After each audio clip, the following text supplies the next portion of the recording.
근데 제가 아무리 이해를 하고 배려가 많아도 그 부모의 마음은 모르는 거예요. 제가 어렸을 때 그 밖에 갔다 나왔는데 제 동생이 형한테 막 구박을 받고 있는 거예요. 거의 구타를 당하고 있는 그런 모습이었어요. 그래서 제가 형한테 막 뭐라고 했어요. 왜 그러냐고, 동생한테. 그랬더니 형이 저를 세워놓더니 가슴을 몇 번 치는 거예요. 그때 저는 그러니까 두 가지 다를 이해한 거죠. 동생의 입장. 그러면서 제가 그 형한테 막 대들거나 형을 제가 힘으로는 이길 수 있거든요. 그런데 형을 제가 맞받아 치거나 그러지 않았어요. 왜? 형의 입장도 이해가 되어지니까. 그렇죠? 그런데 이해가 안 되니까 아버지가 끼어드셔가지고 뭐라고 하시는. 그때 제가 아마 심부름을 하고 있었던 것 같아요. 심부름을 갔다 왔는데 제 손에 이제 동전 남은 잔돈이 쥐어져 있었는데 그걸 확 뿌리치면서 막 뭐라고 그러고 뛰쳐나갔어요. 그랬더니 그 아버지가 굉장히 당황한 그런 얼굴이셨어요. 그런데 그 아버지가 이렇게 메모지에 적어놓은 그 글을 읽게 되어졌어요. 이제 처음에 이렇게 딱 봤을 때는 하늘에 계신 우리 아버지, 그렇게 주기도문을 쓰신 것처럼 보였어요. 그런데 나중에 읽어보니까 하늘에 계신 우리 아버지가 아니라 하늘에 가신 내 아버지, 그러니까 자기 생부. 그러니까 자신도 어렸을 때 아버지를 이해가 안 됐는데 자기가 자녀를 기르다 보니까 어떻게 해야 될지 모르는 거예요. 그러니까 아버지 어떻게 해야 됩니까? 이렇게 메모가 있는 거예요. 그거 이러면 안 되는데. 아무튼 그런데도 그런 것을 봤음에도 불구하고 저는 그 아버지 지갑에서 돈을 빼다가 또 아버지가 사놓은 담배를 훔쳐다가 술 먹고 담배 피고 뭐 그러면서 또 그렇게 뭔가 이렇게 어긋나는 그런 시간들을 많이 보냈습니다. 아무리 이해를 많이 해도 그 부모를 잘 알지 못하죠. 그 부모가 가지고 있는 그 자녀에 대한 그 어떤 그 조건 없는, 계산 없는 그 사랑. 하나님은 그것을 정말 알게 하시거든요. 정말 그걸 가지고 내가 신앙생활을 좀 할 수 있다면 많은 것이 달라지거든요. 하나님을 그걸 가지고 조금만 볼 수 있다면 많은 것이 달라지거든요. 그런데 이 신앙생활을 뭔가 살아가다 보니까 내가 힘이 붙여. 너무 어려워. 그러니까 뭔가 의지할 것을 좀 찾아서 종교를 한번 선택해 볼까? 근데 나한테 맞는 건 그래도 좀 기독교가 좀 맞는 것 같아. 그래서 교회에 앉아 있다거나, 우리 할아버지, 아버지가 다 교회 다니니까 나도 뭐 교회에 앉아 있는 거야. 그렇다면 굉장히 엉뚱한 그런 복음을 진짜 복음인 줄 알고 가게 되거든요. 그러다가 어느 날 문제가 오고 뭔가 해결되어지지 않으면 이 복음을 떠나게 되어집니다. 그래서 오늘 제목이 나는 진짜 복음인가? 내가 복음이냐는 것이 아니라 나는 복음이 모든 것의 기준이고 또 모든 것의 내용이고 모든 것의 방법이 맞는가? 나에게 있어서 그 질문을 하는 것입니다. 그렇죠? 여기에 오늘 여러분들이 답을 내셔야 됩니다. 노예로 팔려가고 있는 그 요셉에게 복음이 계산이 아니었어요. 어떤 조건이 아니었습니다. 감옥에 누명 써서 감옥에 들어가 있는 요셉에게 그 복음이 계산이 되었겠습니까? 골리 앞에 선 그런 다윗에게, 또 장인인 사울이 자기를 막 죽이려고 쫓아다니는 그 다윗에게 복음이 어떤 계산이나 조건이 아니었어요. 그 복음은 그냥 모든 것의 기준이었어요. 다윗이 그랬단 말이죠. 자기를 죽이려고 쫓아다니는 그 사울을 보면서 여호와께서 기름 부은 그 자를 내가 해할 수 없다라고 했어요. 다른 육신의 것이 기준이 아니라 복음이 기준이었단 말이죠. 다니엘의 세 친구들, 그들도 분명히 그랬습니다. 분명히 내가 우상 숭배하는 것으로 왕에게 죽임을 당한다면, 내가 저 풀무불에 던져진다면 내가 믿는 하나님께서 분명히 나를 건지실 것이다. 그리 아니하실지라도 나는 왕이 준 그 우상에게 절할 수 없다. 그렇죠? 그것이 복음이 어떤 조건이나 계산이 아니었다는 것이에요. 그냥 복음 그 자체가 나의 기준이 되었다는 거예요. 복음 그 자체가 나의 모든 삶의 내용이고 나의 방법이었다는 것입니다. 그런 응답을 받는 저와 여러분들이 되길 예수님으로 축원합니다. 그렇죠? 진짜 복음이 나의 복음이 맞는가? 제자들이 처음에는 주는 그리스도시요 살아계신 하나님의 아들이시다라고 고백했어요. 막 따라다니면서 계속 예수님을 수종들었어요. 그런데 그들에게 있어서는 계산이 있었던 거죠. 예수님이 가만히 보니까 오병이어의 기적, 물고기 2마리, 떡 5개 가지고 막 5,000명을 먹이는 것을 보면서, 또 많은 기적들을 베푸는 걸 보면서 정말 이스라엘에 보내시겠다고 하는 그 메시아, 이스라엘의 왕으로 되실 그런 분이 맞다. 그분이 왕이 되시면 너는 좌의정해, 나는 우의정할게. 너는 총리해, 나 국무총리, 나는 부총리 할게. 뭔가 이런 자리를 두고 계산했단 말이죠. 그런데 웬걸? 예수님이 죄수로 끌려 십자가에 못 박히는 것을 보면서 그 계산이 깨어진 거예요. 그러니까 도망가게 된 것입니다. 그렇죠? 저와 여러분들에게 그런 계산이 있다면 오늘 완전히 깨어지기를 바랍니다. 그렇죠? 그 계산이 가지고 있었던 제자들, 감난산에 예수님께서 부르셨어요. 부활하신 그 그리스도가 찾아오셔서 부르셔서 40일 동안 하나님 나라의 일을 가르치셨어요. 그동안 가지고 있었던 잘못된 기준, 잘못된 계산, 그 모든 것들을 바꿔버리시는, 그렇죠? 그 말씀을 집중하게 하셨어요. 그러면서 마가다락방에 모여서 오로지 기도에 힘쓰니라. 그렇죠? 기도만 했다라는 것이 아니라 정말 하나님이 주신 그 언약 붙잡고 하나님의 그 약속 붙잡고 기도할 수 있게 되어졌다는 것이죠. 복음이 정말 내 것이 되어지면 정말 기도할 수 있게 되어집니다. 복음이 나에게 맞게 되어지면 기도할 수 있게 되어져요. 그 기도할 때 반드시 하나님께서 주신 그 약속, 그렇죠? 나의 체제를 넘어선 그 하나님의 능력이 임하는 모든 것들이 변하는 그런 응답과 축복이 오게 되어질 줄 믿습니다. 그렇죠? 그러면 우리는 먼저 무엇을 해야 되느냐? 가장 먼저 올바른 복음으로 시작을 해야 됩니다. 그렇죠? 복음에 대한 오해를 먼저 버려야 됩니다. 내가 만든 그 기준을 가지고 내가 만든 복음을 버려야 됩니다. 내가 만든 복음, 만들어져 버린 그런 복음이 있어요. 어떤 틀린 만남, 그것을 통해서 만들어진 복음에 대한 오해가 있습니다. 부모님들이나 교회 다니는 사람들, 목사님, 장로님, 그런 사람들을 볼 때 이 사람이 정말 복음이구나, 이게 정말 그리스도인이구나, 이게 기독교구나 라는 것을 느낄 수 있는 그런 만남이면 너무너무 감사한 것인데, 그런데 대부분 교회 다니는 사람들이 그렇지 못하다는 거예요. 그래서 그런 사람을 만나고 복음을 오해해 버립니다. 교회 안에서 그런 사람을 보고 하나님께 상처를 받아요. 사람에게 받은 상처를 하나님께 받은 것으로 여겨요. 그리스도 복음을 오해해 버립니다. 그렇죠?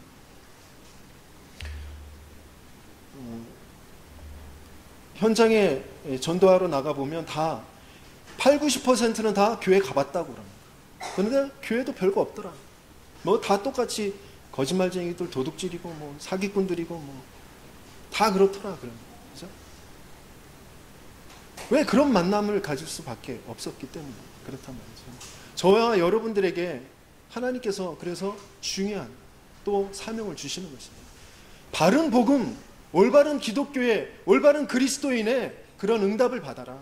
그래서 내 주위에 있는 사람들에게 정말 그리스도인이 어떠한 것인지 그런 중요한 만남을 갖게 하라는 것이죠. 그렇죠? 그래서 그 오해를 풀어버리라는 것이에요. 이번 주, 지난주에 만났던 사람도 자기 할아버지가 목사님이래요. 자기 큰아버지, 작은아버지 다 목사님이래요. 자기 동생도 신학을 한대요. 근데 자기만 안 믿는데. 그 사람도 굉장히 좀 힘들겠죠. 그렇죠? 왜 그럴 수밖에 없는지 그 사람과 이야기할 때 많은 부분에 이 사람이 정말 복음을 많이 오해하고 있구나.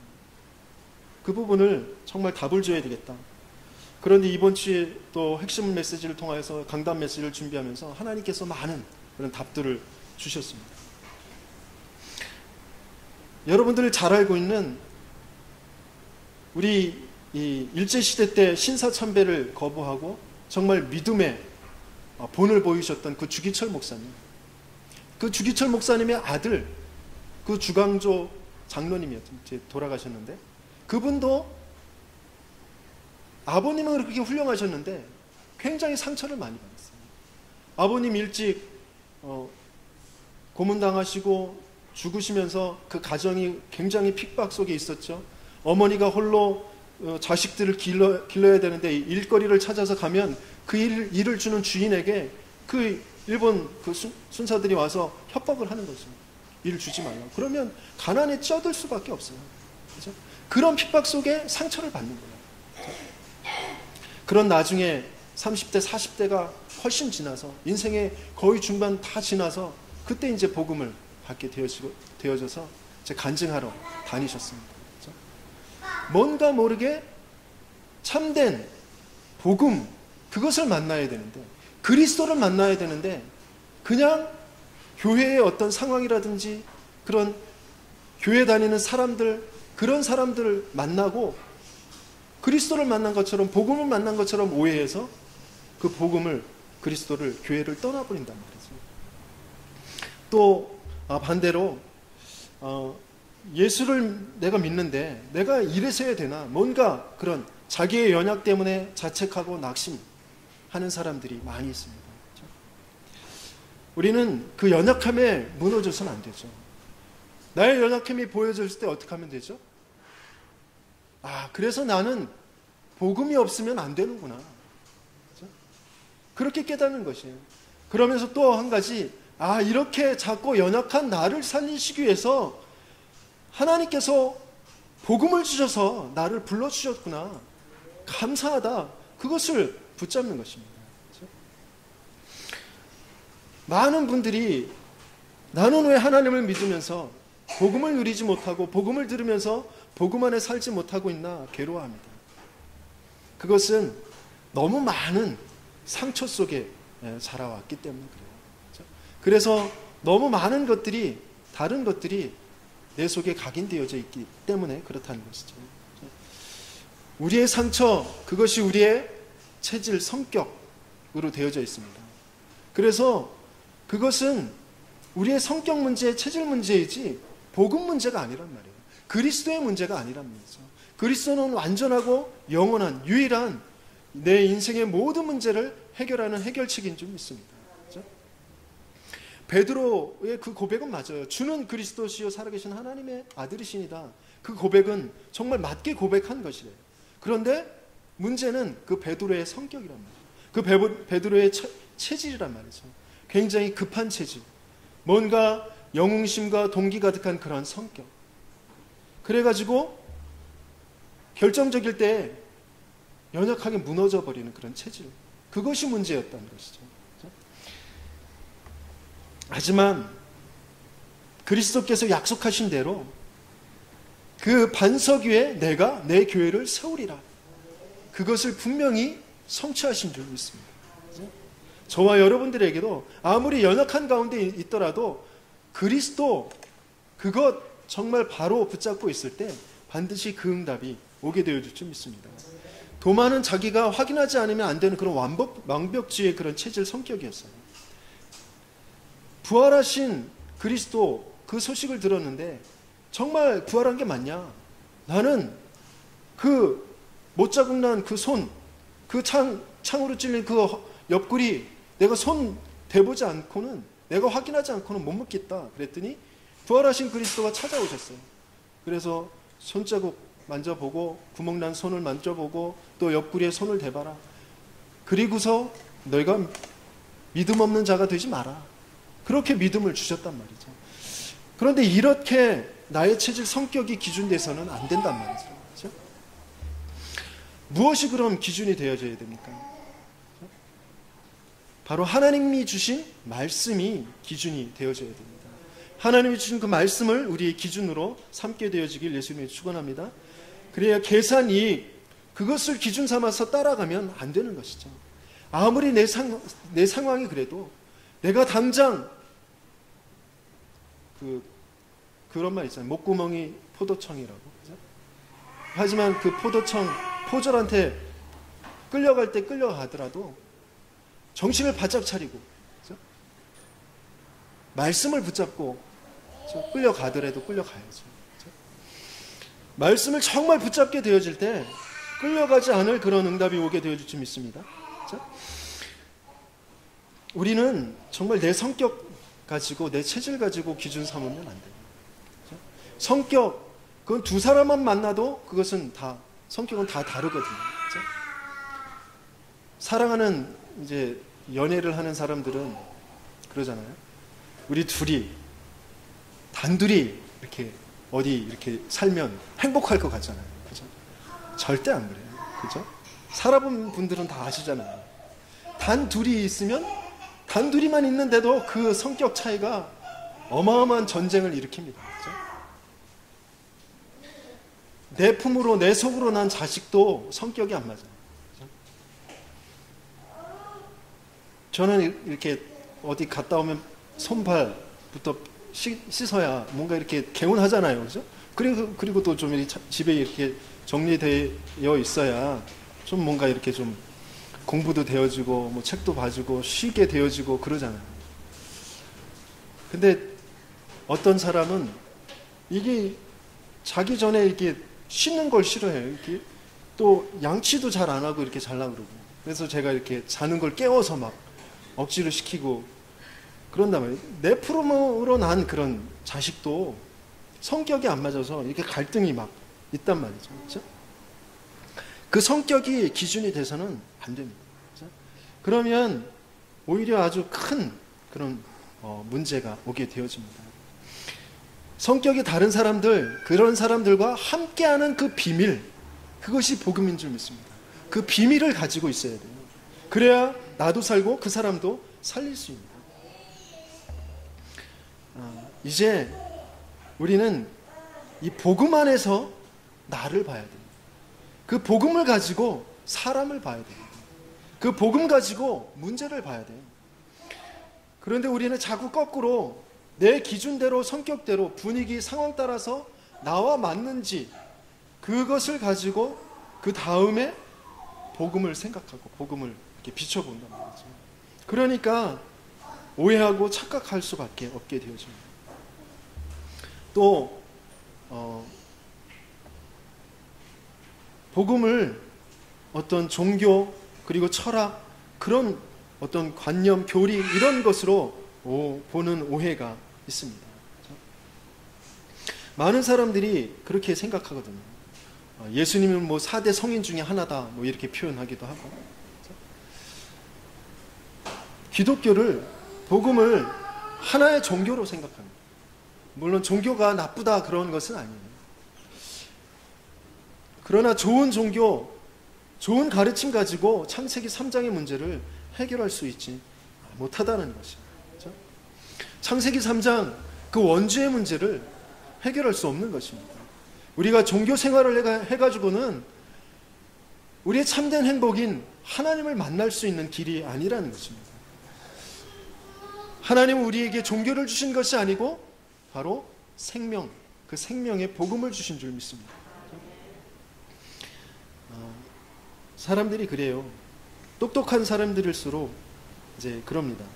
기독교는 다른 종교와 다르게 너무 편협하다. 다른 종교를 인정하지 않는다. 그 사람도 그러더라고요. 다른 신 믿는 거 이해하겠어요? 그러더라고요. 이해가 되죠. 왜? 참된 유일하신 하나님을 만나지 못했으니까 다른 신 섬길 수밖에 없는 거잖아요. 그렇죠? 이 기독교를 굉장히 편협하고 독선적인 그런 종교라고 알고 있습니다.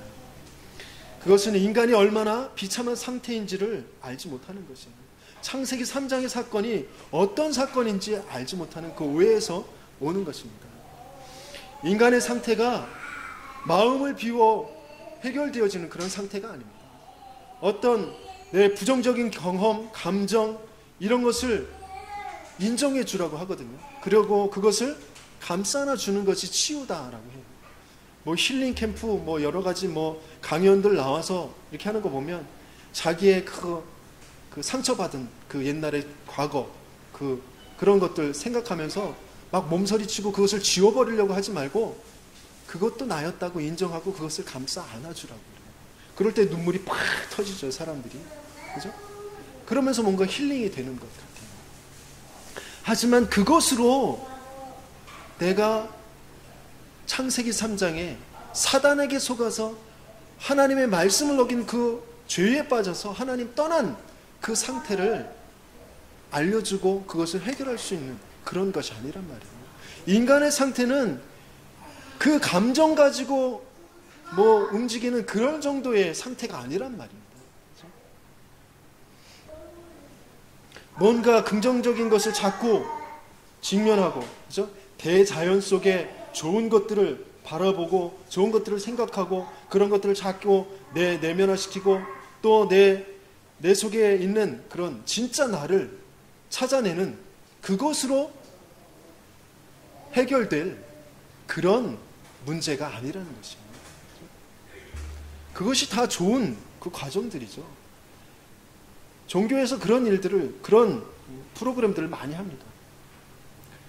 하지만 그것이 근본적인 인간의 문제를 해결할 수는 없다라는 것입니다. 그렇죠? 또 어떤 종교와 철학 그런 것을 볼 때 초인이라는 그런 단어들이 있어요. 또 네가 부처다라는 그런 말이 있습니다. 그렇죠? 네가 신이다라고 해요. 결코 어떤 단어로든지 인간이 신의 경지에 이를 수는 없는 것입니다. 그건 정말 창세기 3장 그 사탄이 우리를 인생을 저주와 재앙 가운데 영원한 지옥 가운데 빠뜨리게 한 그 거짓이란 말이죠. 그런데 많은 종교에서 그것을 취하고 있단 말이에요. 또 한 가지 오해는 자기 기준에서 오는 그런 오해를 가지고 복음을 생각합니다. 마태복음 16장 13절에서 20절에 보면 예수님께서 제자들에게 묻습니다. 사람들이 나를 누구라 하느냐? 그 말은 사람들이 어떻게 인생의 문제를 해결하려고 하느냐? 그런 질문이시죠. 그렇죠? 그런데 그 사람들은 자기 기준대로 예수님을 또 인생의 문제 해결책을 이야기하고 있습니다. 뭐라고 했죠? 어떤 사람은 예수님을 세례 요한과 같다 그랬어요. 세례 요한의 어떤 부분이요? 그 당시에 왕이었던 헤롯에게 바른 말을 해서 헤롯의 그 잘못된 부분을 꼬집어서 그렇게 죽었단 말이죠. 그런 부분, 뭔가 사회, 정의, 사회운동 그런 모습으로 인생의 문제를 해결해 보려고. 뭔가 정치가 바뀌고 사회 구조가 바뀌면 인생의 문제가 해결될 것이라고 생각하는 거예요. 그것이 예수님을 세례 요한으로 보는 것입니다. 그게 자기 기준에 대한 기준을 가지고 복음을 생각하는 오해입니다. 어떤 사람은 예수님을 구제와 봉사 그것을 하는 눈물의 선지자 예레미야로 봤습니다. 물론 구제하고 봉사해야죠. 그것이 잘못됐다라는 것이 아닙니다. 하지만 예수님을 그렇게 내 인생의 문제를 그렇게 해결할 수 있는 것으로 보아서는 해결이 되어지지 않는다라는 것입니다. 그렇죠? 복음보다 강조된 것이 있다면 그것 때문에 재앙이 끝나지 않는다고 했습니다. 그렇죠? 세계에 지금 수없이 많은 사람들이 매일매일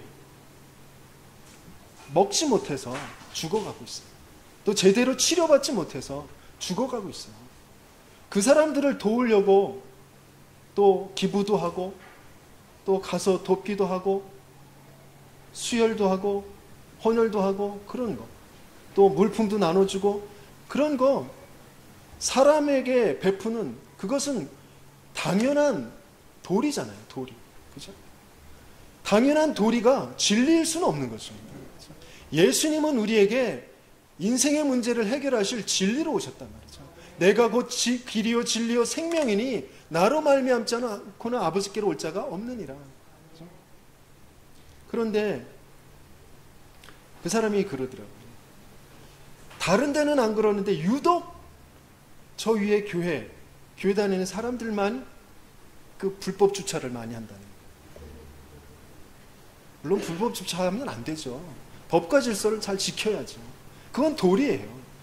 그것 가지고 진리를 잣대로 삼으면 안 된단 말이죠. 그죠? 도덕도 또 법 질서도 잘 지켜서 우리 실족하는 그런 사람을 좀 막도록 우리도 잘 법을 지킵시다. 네? 하지만 그것 가지고 우리의 인생이 해결되어지지 않습니다. 그렇죠? 또 어떤 사람들은 예수님을 신비한 능력을 일으키는 그런 엘리야로 봤단 말이죠. 많은 사람들이 그렇습니다. 진짜 이 못된 성격이 확 뒤집어졌으면 좋겠다고. 저 자식이 확 바뀌었으면 좋겠다고. 내 남편, 내 아내가 확 바뀌었으면 좋겠다고. 이 가난이 이게 확 바뀌었으면 좋겠다고. 이 질병이 확 났으면 좋겠다고. 이게 신비주의예요. 신비주의. 그동안 오래도록 돼 있었던 그 체질을, 그 각인된 것을 하나하나 복음으로 바꿔야 됩니다. 그렇죠? 그 복음의 능력을 체험하게 하시려고 그것도 허락하신 거거든요. 갑자기 확 바꾸면 오히려 그것 때문에 더 문제가 옵니다. 신비주의 했던, 불건전 신비 운동을 했던 많은 사람을 병을 고쳤다고 하는 사람들, 또 예언을 했다고 하는 사람들, 그 자녀들, 무속인들과 똑같이 정신문제와 여러 가지 고통으로 시달리는 사람들이 너무나 많습니다. 그렇죠? 신비주의, 불건전 신비주의와 무속은 거의 똑같은 것입니다. 복음보다 앞서는 거, 그것 때문에 망하는 것이에요. 그렇죠? 어떤 사람은 예수님을 단순한 선지자로 봤습니다. 그렇죠? 어떤 내가 원하는 예수를 찾으면 안 돼요. 그리스도가 아니면 어떻게 우리가 하나님을 알고 하나님을 만날 수 있겠습니까? 그리스도는 하나님을 알게 하고 하나님을 만나게 하는 유일한 길인 줄 믿습니다. 그리스도가 아니면 어떻게 우리가 가문에 들어와 있는 저주를 알 수 있고 그것을 꺾을 수가 있겠습니까? 저 자식이 내가 왜 오늘 이런 문제 속에 있는지 어떻게 알고 그것을 어떻게 이기겠습니까? 그리스도만이 참된 제사장이신 줄 믿습니다. 그렇죠? 그리스도가 아니면 사단의 일이 어떠한 것인지, 지금 내가 어떤 사단의 공격에 받고 있는지 그것을 어떻게 이길 것인지 알겠습니까? 그리스도만이 그 왕의 일을 이루신, 그래서 그 일을 알게 하시는 선지자이신 줄 믿습니다. 그렇죠? 요셉에게 가정에서부터 여러 가지의 문제들, 많은 사건들이 있었어요. 그렇죠? 그런데 요셉은 우리 형들은 왜 그러지? 우리 가정은 왜 그러지? 나는 왜 그러지? 그렇게 불만하지 않았습니다. 그렇죠? 세상에 많은 불신자들은 성공하는데 나는 그에 비해서 왜 잘 일이 안 되고 실패하고 망하는 것 같고 나는 왜 이러지? 그런 사람들이 너무 많습니다. 요셉은 전혀 그렇지 않았어요. 요셉은 오히려 그 속에서 무엇을 했냐면 말씀을 가지고 그 상황과 자기를 바라봤습니다. 그랬더니 정확하게 이 복음과 하나님의 계획, 그것을 가지고 이 사건을 보니까 그래서 내가 지금 애굽으로 가고 있는 것이구나. 형들이 나를 판 것이 아니고 하나님이 나를 앞서서 보내고 계신 것이구나라는 것을 알게 되었다는 것입니다. 그렇죠? 그래서 전혀 원망하거나 흔들리지 않았어요. 그렇죠? 부모 때문에, 자녀 때문에, 또 경제 때문에, 나 때문에 힘든 것이 있으십니까? 직장 때문에, 뭔가 사람 때문에 어려운 것이 있으십니까? 말씀 가지고 그 문제를 보시길 바랍니다. 복음과 하나님의 계획 가지고 그 문제를 보시길 바랍니다. 그 속에 가장 중요한 숨어있는 축복들을 발견하게 되실 것입니다. 문제, 그것을 해결하려고 몸부림치시고 하지 마시고요. 먼저 복음이 뭔지, 그리스도가 뭔지, 하나님의 계획이 뭔지 그것을 먼저 바라보시는 저와 여러분들이 되길 예수님으로 축원합니다. 이제 정말 잘못된 내가 만든 복음을 버렸다면 이제 복음에 대한 바른 이해를 해야 됩니다. 곧 하나님이 주신 복음을 마음에 담아야 됩니다. 그렇죠? 이것은 지식의 이해가 아니고 마음에 담겨져야 된다는 것이죠. 어떻게 계속해서 내 자신에게 또 내 마음에 이 그리스도의 말씀을 들려줄 수 있을까? 거기에 이 모든 것들이 달려져 있습니다. 그렇죠? 우리 끝에 이렇게 이제 폐회하는 찬양이 주님의 시간에 모든 것이 다 아름답게 변하게 될 것이다. 그 약속을 찬양하잖아요. 그렇죠? 주님의 시간이 무슨 시간입니까? 복음의 말씀, 그 앞에 서는 시간입니다. 그 말씀을 내게 들려주는, 내 마음에 들려주는 그런 시간입니다. 그 시간에 모든 것이 다 하나님이 계획하신 대로 아름답게 변하게 되어질 줄 믿습니다. 그렇죠? 오늘 2절의 말씀에 뭐라고 되어 있죠? 함께 읽어보도록 하겠습니다. 2절에 이 복음은 하나님이 선지자들을 통하여 그의 아들에 관하여 성경에 미리 약속하신 것이라 라고 있습니다. 그렇죠? 하나님이 선지자들을 통하여 그 아들에 관하여 미리 약속하신 것이다. 하나님의 약속이다라는 것이에요. 하나님은 단 한 가지만 강조하시고 그것을 약속으로 우리에게 주신 줄 믿습니다. 성경을 딱 피면 태초에 하나님이 천지를 창조하시니라 첫째 날, 둘째 날, 셋째 날, 넷째 날, 다섯째 날, 여섯째 날 무엇을 만들었는지 그것을 기억하고 그것을 또 시험 보고 그런단 말이죠. 물론 기억하면 좋죠. 하지만 하나님께서는 그것을 강조하시려는 것이 아니에요. 왜 그 모든 세상 만물을 다 만드셨습니까? 인간 때문에, 나 때문에 만드셨단 말이에요. 그죠? 하나님의 형상 가진 우리가 그것을 다 누리라고 그것을 만드셨어요. 그런데 그 하나님의 형상 가진 인간이 그 모든 것을 다 다스리고 정복하며 누리면서 행복하게 살아야 되는 인간이 왜 불행하게 되어졌는지, 왜 죄 가운데 빠지고 재앙 가운데 빠지고 고통 가운데 빠졌는지, 그것이 끊임없이 가정 가문의 대를 타고 흘러내려가는지, 그 문제를 성경을 통해서 하나님께서는 알게 하시는 것입니다. 그것을 또 하나님께서는 완전하게 이기실 그 방법, 그것을 약속으로 주신 것입니다. 그렇죠? 창세기 3장의 문제, 곧 사탄의 유혹에 따라서 하나님의 말씀을 어기고 하나님을 떠났기 때문에 모든 인생의 불행이 시작되어졌습니다. 그래서 이제 사탄을 꺾고 재앙을 막는 하나님 만나는 길, 그 오직 한 길을 하나님께서 약속으로 주셨어요. 그것이 무엇이죠? 여자의 후손이 뱀의 머리를 상하게 할 것이다. 그렇죠? 다른 것으로는, 다른 길로는 안 됩니다. 그리고 다른 것은 필요가 없어요. 그렇죠? 그 그리스도면 되는 줄 믿습니다. 아니, 그리스도만 되는 줄 믿습니다. 그렇죠? 그래서 성경에 많은 왕, 제사장, 선지자들, 그 사람들을 세워서 이 그리스도를 알게 하셨습니다. 그렇죠? 많은 왕과 제사장과 선지자들이 그 사람들의 능력을 가지고 이스라엘의 민족을 이끌었던 것이 아니에요. 그 사람들이 능력이 좋을 때 이스라엘이 흥했고 능력이 없을 때 이스라엘이 망했고 그랬던 것이 아닙니다.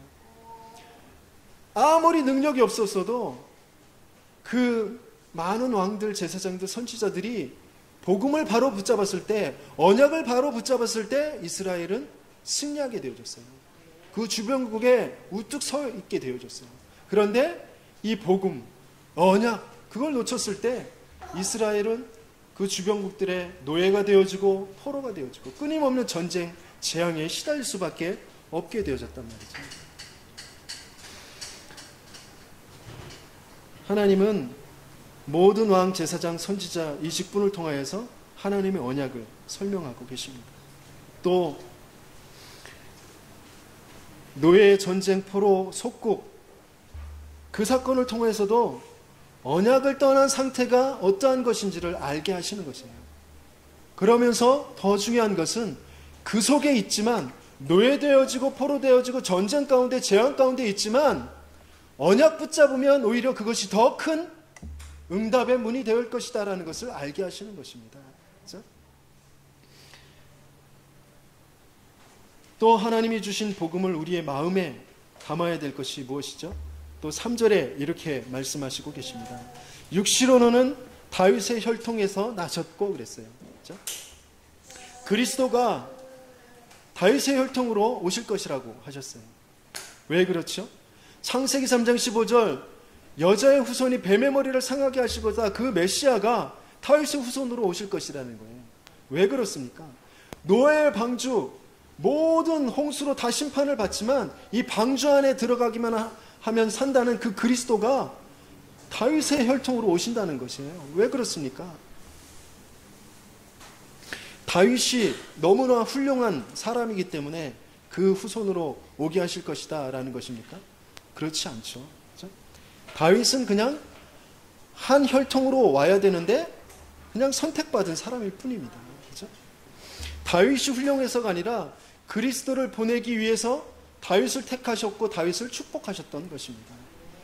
저와 여러분도 그 응답 속에, 그 대열 속에 있는 줄 믿습니다. 그렇죠? 저와 여러분을 통하여서 그리스도가 어떠한 분인지 하나님은 분명히 나타내 보이실 것입니다. 그렇죠? 요한복음 1장 14절에 말씀이 육신이 되어 우리 가운데 거하심에 우리가 그의 영광을 보니 아버지의 독생자의 영광이요 은혜와 진리가 충만하더라 라고 했습니다. 저와 여러분들을 통하여서 그 은혜, 그 진리, 그 충만한 역사가 나타나게 되어질 줄 믿습니다. 그렇죠? 왜 육신의 다윗의 혈통으로 오게 하셨느냐? 더 보면요, 십자가의 죽음으로 우리를 죄에서 해방하여 주셨습니다. 그렇죠? 예수님이 십자가에서 죽으실 때 십자가에 명패가 붙었거든요. 그 명패에 다 붙은 것은 다 죄인의 명패였습니다. 그렇죠? 거기에 분명히 저와 여러분들의 이름이 적혀야 되는데, 저와 여러분들이 십자가에 죽어야 되는데, 예수님께서 대신 우리를 위하여서 십자가에 명패를 붙이시고 죽으셨어요. 그 명패에 저와 여러분들의 이름을 기록하신 것입니다. 그리고 십자가에 대속하여 죽으셨습니다. 우리에게 있는 일평생 사단에게 붙잡혀 살다가 영원한 지옥에 가야 할 그 죄에서 해방하여 주신 것입니다. 마가복음 10장 45절에 인자가 온 것은 섬김을 받으려 함이 아니라 도리어 섬기려 하고 자기 목숨을 많은 사람의 대속물로 주려 함이라. 저와 여러분의 대속물로 주신 줄 믿습니다. 히브리서 2장 14절에 자녀들은 혈과 육에 속하였음에 그도 또한 같은 모양으로 혈과 육을 함께 지니심은 죽음을 통하여 죽음의 세력을 잡은 자 곧 마귀를 멸하시며 그랬습니다. 왜 육신을 입고 다윗의 혈통으로 오셔서 십자가에 죽으셨습니까? 바로 인간인 나를, 그렇죠? 육신의 혈통인 나를 살리시고 자녀 삼기 위해서 다윗의 혈통으로 오셔서 십자가에 죽으신 줄 믿습니다. 이미 저와 여러분들은 모든 고통, 저주, 재앙에서 완전하게 해방되어진 줄 믿습니다. 4절에 보니까 죽은 자들 가운데서 부활하사 능력으로 하나님의 아들로 선포되셨으니 그랬습니다. 분명히 3일 만에 그리스도이신 것을, 하나님이신 것을 증거하시면서 완전하고 영원한 구원의 길을 여신 줄 믿습니다. 고린도전서 1장 18절에 십자가의 도가 멸망하는 자들에게는 미련한 것이요 구원을 받는 우리에게는 하나님의 능력이라 그러셨습니다. 그렇죠? 세상의 지혜와 훌륭한 것이 너무나 많습니다. 얼마나 훌륭한 사람들이 많은지 몰라요. 저는 거기에 대하면 정말 버러지와 같은 그런 수준이에요. 인격도 그렇고 삶도 그렇고 그렇습니다. 하지만 세상의 그 훌륭한 것 가지고, 그 지혜 가지고 인생을 구원할 수 있는 능력이 되지는 않는다는 것이에요. 버러지 같은 정말 아무 능력이 없는 저와 여러분들에게 그 구원의 능력을 주신 줄 믿습니다. 그 십자가의 도가 구원은 우리에겐 하나님의 능력이라. 그 능력을 정말 누리시는 저와 여러분들 되길 바랍니다. 내 인격 가지고 불신자들 앞에, 내 인격 가지고 저 성공한 사장들, 성공한 교수들, 교사들, 그 지식인들 앞에 서는 것이 아닙니다. 십자가의 도가 그들을 살릴 수 있는 하나님의 능력인 줄 믿습니다. 부활하신 예수님이 제자들이 모인 자리에 나타나셔서 제일 먼저 하신 말씀이 너희에게 평강이 있으라 라고 하셨습니다. 그 평강은 창세기 3장 그때 잃어버린 것입니다. 하나님과 함께 할 때 가장 안식했어요. 가장 평안했어요. 가장 행복했습니다. 그런데 그걸 잃어버렸어요. 진짜 행복이 사라진 것입니다. 여러분들은 진짜 행복한 사람들 만나보셨습니까? 돈을 가지고 성공한 사람들이, 사업이 잘 되는 사람들이 정말 행복한 것 같으십니까? 물론 돈을 가지고 좋은 집을 살 수 있습니다. 하지만 그것으로 행복하진 않아요. 집은 살 수 있지만 행복한 가정은 살 수 없습니다. 돈을 가지고 화려하고 멋진 곳에 여행을 갈 수 있습니다. 정말 맛있는 것 먹을 수 있어요. 하지만 그것을 같이 하는 가족 간의 사랑과 화합과 신뢰와 그 안에 있는 평강, 그 행복은 살 수 없는 것입니다. 그렇죠? 그 평안, 그 행복은 바로 하나님만이 주실 수 있는 것입니다. 그렇죠? 그래서 부활하신 그리스도께서 너희에게 평강을 주노라 라고 하셨어요. 세상이 줄 수 없고 알 수 없는 그런 평안을 우리에게, 그리스도의 그 평안을 우리에게 주신다라고 하셨습니다. 그 평강을 정말 알고 누리는 저와 여러분들이 되기 예수님이 축원합니다. 유럽에서 손꼽는 그런 철학자 니체가 신은 죽었다라고 했어요. 그런데 그 사람이 죽을 때 태양을 향하면서 막 손가락질하면서 하나님을 자꾸 찾고 절규하면서 죽어갔습니다. 왜 그랬을까요? 그렇죠? 자기 자신이 신이라고 모든 부귀와 영화를 다 누렸던 그런 황제들이 있어요. 그렇죠? 그런 왕들이 있어요. 그런 사람들이 어떻게 죽어갔습니까? 당대에 떠들썩하게 했던, 최고의 인기를 누렸던 그런 정치인들, 또 연예인들, 그 사람들은 어떻게 지금 말로를 맡고 있는지 그 사람들을 한번 확인해 보십시오. 정말 그들에게 행복이 있을까? 하나님을 떠난 인간은 그 영적 상태가 항상 두려움과 불안뿐입니다. 그렇죠? 그래서 아담아, 네가 어디 있느냐라고 하셨어요. 하나님이 어디 있는지 몰라서 물으신 것이 아닙니다. 네 상태가 지금 어떤 상태인지 봐라 라고 하시는 것이에요. 그 상태가 어떤 상태입니까?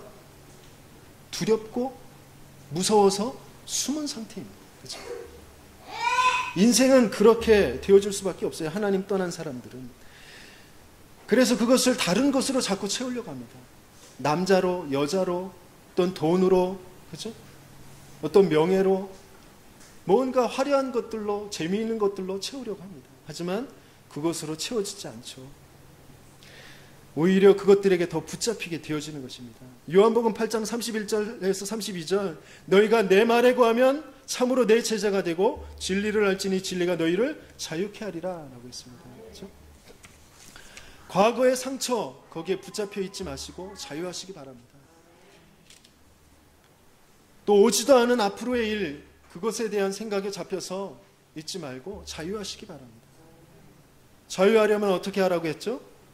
그리스도의 말씀에 거하면 된다고 하셨습니다. 그리스도의 말씀에 거하는, 그리스도가 기준되고 내용이 되고 능력이 되는 저와 여러분들이 되길 예수님이 축원합니다. 요한일서 3장 8절, 하나님의 아들이 오신 것은 마귀의 일을 멸하라 하심이라. 분명히 사탄의 일이 있다는 것이에요. 사탄의 일이 뭡니까?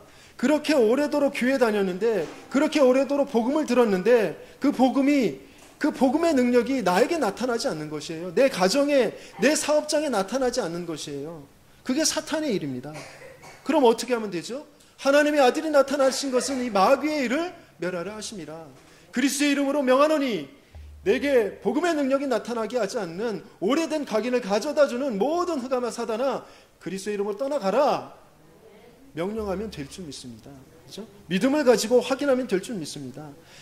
사탄의 일이 뭡니까? 복음과 관계없는 내 색깔을 가지게 하는 것이에요. 그렇죠? 사탄의 일이 뭡니까?